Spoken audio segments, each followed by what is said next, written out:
Ce projet de loi sera l'instrument financier pour mettre en œuvre les différentes stratégies et atteindre les objectifs, notamment économiques, dont le taux de croissance euh, qui devrait atteindre les 4% en 2022. Or, malgré le climat favorable estimé par les rédacteurs de ce projet de loi de finances 2022, certains problèmes peuvent impacter sa mise en œuvre, telle l'augmentation des dépenses de fonctionnement issues liées à la caisse de compensation et aussi les dépenses liées aux aides directes à certaines personnes défavorisées, sans oublier la réforme des secteurs de l'éducation et de la santé.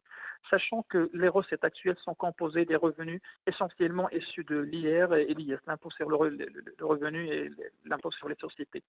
Et ce il ne faut pas compter dorénavant sur les aides venues de l'extérieur, notamment des pays de Golfe.